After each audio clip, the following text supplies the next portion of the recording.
New tonight, a woman on her way home from the doctor's randomly stabbed right in the neck. The horrific scene playing out today. Officers seen here chasing and shooting that suspect. And tonight, the 58-year-old woman speaking only to 13 Action News telling us her attacker wound up in the hospital bed right next to her. And reporter Gina Lazar right now is live there near that scene at Spring Mountain and Rainbow. Gina.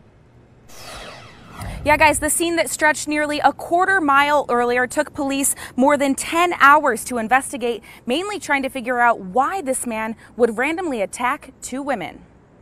Robin Woodfin was trying to catch a bus home from her doctor's appointment Friday afternoon, but wound up getting attacked instead. Next thing I know, I got maybe a quarter of a block to the bus, and I felt an arm around my neck and something going in my throat. The 58-year-old says she noticed some commotion happening near the Rainbow and Spring Mountain bus stop. So I thought that the bus was broke down. But really, police say the man in the black hoodie seen in this cell phone video just got done stabbing another woman on an RTC bus.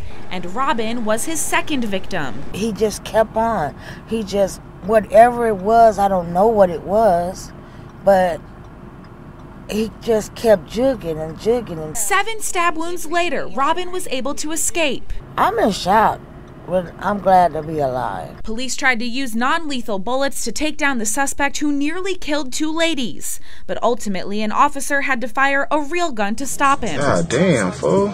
Once Robin made it to the ER to recover from her stab wounds, she was shocked to learn her attacker was laying next to her. He was in the bed next to me. I couldn't believe that. Robin hopes the suspect receives maximum punishment. He's crazy as hell. Robin tells me the other victim from today's attack was also laying near her and the suspect, and Robin says the other woman became so upset and started crying, asking hospital staff why he was near them. So ultimately, they did end up moving the suspect, according to Robin. We do have a call into UMC to clarify that, but have not heard back yet. Reporting live tonight, Gina Lazar, 13 Action News.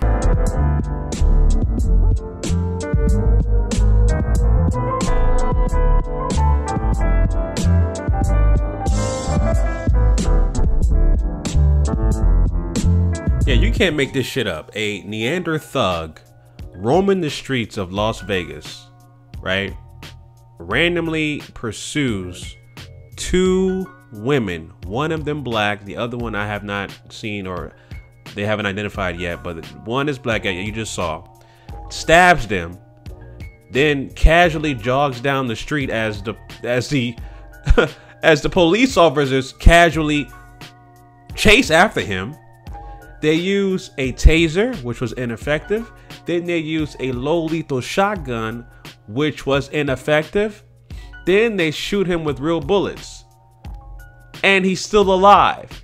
And they have the audacity to put this man right next to the very same victim he tried to kill. You can't make this shit up. This is extremely abhorrent. You understand that, you know, you understand that we live in a system of racism, white supremacy. You understand that, obviously, right? If you listen to my channel, you're on this channel, you already realize and understand that. But this is extreme abhorrent how you have, first of all, you know, like I said, this guy was casually jogging down the street. They used so many methods to subdue this person, this Neander thug, without lethal force. They tried to use low lethal weapons, tasers, low lethal shotguns. Then they actually shot him and he's still alive. Meanwhile, you have guys like Walter Scott, right? Remember Walter Scott a few years ago where he got shot in the back for running away from the cops? And then most recently, this incident here where this black man was shot running away from the cops and killed and murdered. but you got a goddamn white identity extremist Neander thug terrorist who has the ability to run away from attempting to kill 2 random women, then gets shot with non-lethal bullets or a non-lethal weapon, and then a taser.